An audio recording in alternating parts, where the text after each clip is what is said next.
नमस्कार दोस्तों, स्वागत है आपका एक बार फिर से रावत सिंधी क्लासेस में। तो दोस्तों, आज के सेशन में हम बात करेंगे बीआरपी सीआरपी भर्ती अपडेट के बारे में। जो इसका रिज़ल्ट है, इसके रिज़ल्ट का आप लोगों को बेसब्री से इंतज़ार है, जितने भी लोगों ने इसका फॉर्म भरा है। और इसका जो लेटेस्ट अपडेट यहाँ पे हमें देखने के लिए मिल रहा है, यहाँ पे जो शिक्षा विभाग की बैठक हुई थी कल 7 मई को शिक्षा विभाग की बैठक हुई थी, और उसमें आपके सचिव हो गया, महानिदेशक हो गया, जो झरना कमठान जी हैं, वो सब उसमें उपस्थित थे। और इसका जो रिज़ल्ट की बात करते हैं कि इसका रिज़ल्ट आएगा या नहीं, और आएगा तो कब तक इसका रिज़ल्ट जारी किया जाएगा, और क्या इस पर अंतिम फैसला लिया गया है इस बैठक में, डिटेल में जानेंगे इस वीडियो के माध्यम से। तो वीडियो को अंत तक ज़रूर देखें। तो शुरू करते हैं।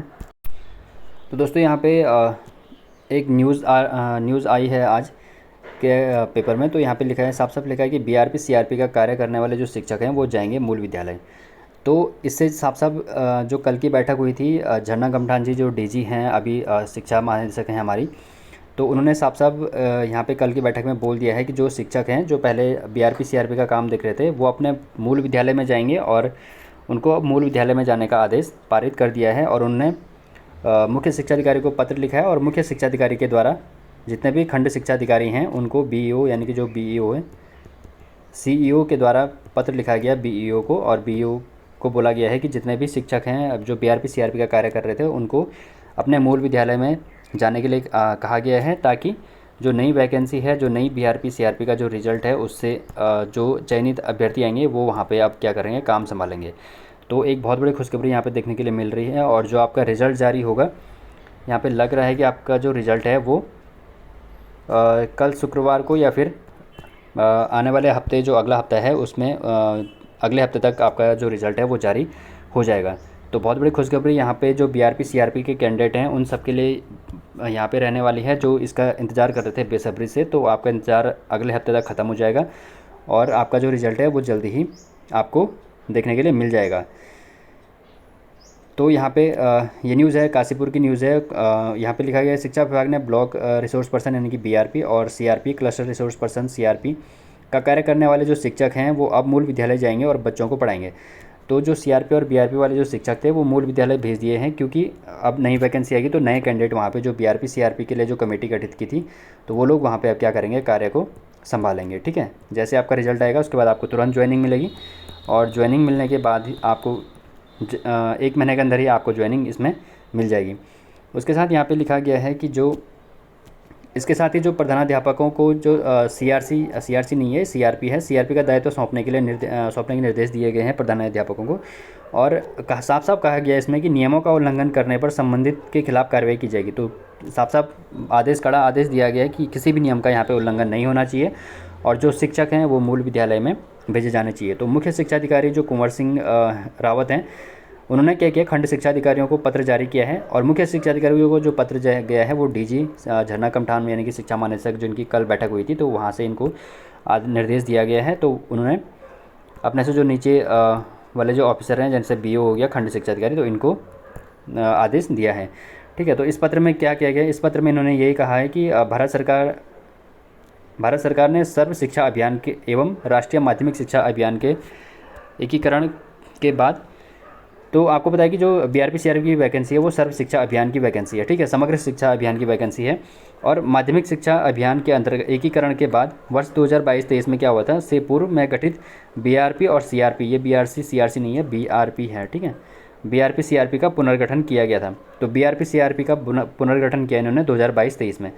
उसके बाद उन्होंने कहा कि ज्ञात हुआ है कि विकास खंडों में न्याय पंचायत संसाधन केंद्रों से अधिक सीआरपी प्रभारी क्या हैं, कार्य कर रहे हैं, और जो शिक्षक हैं, शिक्षकों से शिक्षण कार्य के स्थान पर सिर्फ बीआरपी सीआरपी का कार्य ही लिया जा रहा है। तो जो शिक्षक यहाँ पे क्या होता था, आपको पता है कि यहाँ पे पहले क्या होता था, बीआरपी सीआरपी का जो कार्य है वो शिक्षक कर रहे थे, और शिक्षक का मान लो किसी कोई शिक्षक जीआईसी इंटर कॉलेज कहीं पे है, तो वहाँ पे उनकी मूल तैनाती तो वहाँ पे है, लेकिन वो क्या कर रहे थे, ब्लॉक स्तर में जाके वहाँ पे उनको बीआरपी सीआरपी का दायित्व दिया गया था। तो उन पे वहाँ पे बच्चों की पढ़ाई नहीं हो रही थी, और इसलिए ये बीआरपी सीआरपी की वैकेंसी सरकार को निकालनी पड़ी। और आपको पता है कि जो ये बीआरपी सीआरपी की वैकेंसी है ये किसकी है, ये स्टेट गवर्नमेंट यूके गवर्नमेंट की वैकेंसी नहीं है, ये बल्कि सेंट्रल गवर्नमेंट की वैकेंसी है, यानी कि भारत सरकार की वैकेंसी है। ठीक है। अगर आप ज्वाइनिंग अगर आपकी आती है तो आपको जो सैलरी आएगी वो आपको भारत सरकार के द्वारा, जो इसकी सैलरी रहती है वो भारत सरकार के द्वारा दी जाती है, ना कि यूके गवर्नमेंट के द्वारा। तो स्टेट गवर्नमेंट का इसमें कोई रोल नहीं है, जो भी रोल है इसमें सेंट्रल गवर्नमेंट का रहने वाला है, ठीक है। इसके बाद इसमें बताया गया है कि सीआरपी का कार्य लिया जा रहा था। उसके बाद शिक्षण कार्य नहीं होने के कारण विद्यालय में पठन पाठन की व्यवस्था में व्यवधान उत्पन्न हो रहा था। तो जैसे आपको पता है कि अभी टीचिंग की पोस्ट बहुत सारी खाली हैं। अभी एलटी में आपको पता है 3000 पोस्टें खाली हैं, लेक्चरर में आपको पता है 4000 पोस्टें यहाँ पे खाली हैं। तो इनसे क्या हो रहा है कि विद्यालयों में पठन पाठन का कार्य नहीं हो पा रहा है अच्छे से। उसके बाद उनने यही बैठक में यही निर्णय लिया गया और उनने उसके बाद कहा कि यदि इस प्रकार की कोई व्यवस्था बनाई गई हो तो तत्काल प्रभाव से क्या करना चाहिए, बीआरपी सीआरपी का कार्य करने वाले अध्यापकों को उनके मूल विद्यालय में शिक्षण के लिए भेजें, ठीक है। तो उनके मूल विद्यालय शिक्षण में भेजें उनको, ताकि क्या हो, पठन पाठन सुचारू रूप से हो सके। साथ ही जो है निकटस्थ स्थित राजकीय प्राथमिक उच्च प्राथमिक विद्यालय के प्रधानाध्यापक को सीआरपी का दायित्व सौंपा जाए।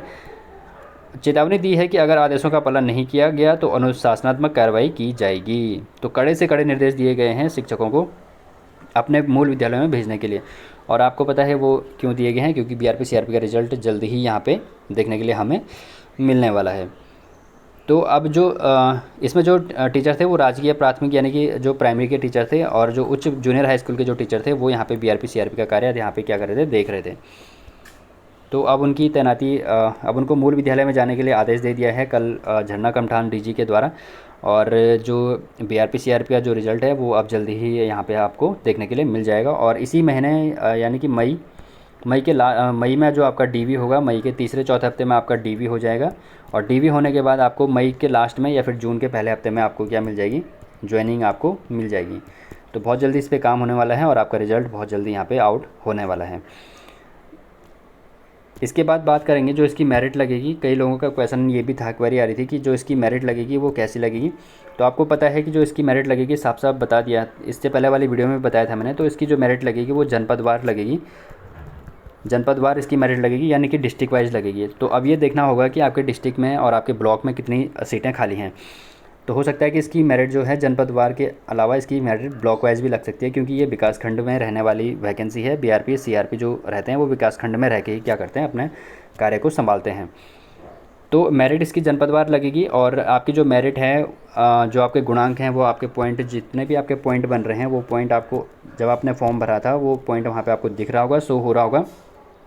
और उसके भी बिहाफ पे यहाँ पे मेरिट बनेगी। और पोर्टल पे भी कॉल करने के बाद उनसे भी बात, जब पोर्टल प्रयाग पोर्टल पे जब जो टेलीफोन नंबर दिया है, अगर उस पर कॉल किया है तो उस पर भी हमने कॉल किया है, तो उस पर कॉल करने के बाद उन अधिकारियों का भी कहना यही है कि रिज़ल्ट तैयार है और बस जैसे ही शिक्षा विभाग के द्वारा इनको निर्देश मिलता है ये अपना रिज़ल्ट आउट कर देंगे। और उसमें जो कैटेगरी का रिजर्वेशन का जो मामला है, उसमें रिजर्वेशन के हिसाब से उन्होंने क्या बनाना है, जो रिज़ल्ट है वो रिजर्वेशन के हिसाब से बनाना है। क्योंकि जो विज्ञापन आया था इसका, वो क्या आया था, रिजर्वेशन के माध्यम से आया था। और उसमें रोस्टर बनाना बाकी है इसमें, यानी कि जनरल की सीट अलग है, उसमें एससी की अलग है, एसटी की अलग है, और ओबीसी की अलग है, और ईडब्ल्यूएस की अलग है। बाकी जो दिव्यांग हैं, पीएच की अलग सीटें हैं। तो इसके हिसाब से इसके बिहाफ पे यहाँ पे रिज़ल्ट आएगा, आपको पूरा रिजर्वेशन का इसमें फ़ायदा मिलेगा। और रिजर्वेशन के हिसाब से अगर आपको देखना है कि किस में कितनी सीटें हैं, जनरल में कितनी सीटें हैं यहाँ पे, और ओबीसी में कितनी सीटें हैं, और एससी में कितनी सीटें हैं, एसटी में कितनी ही सीटें हैं, और साथ ही आपको ये देखना है कि आपके डिस्ट्रिक्ट में कितनी सीटें हैं।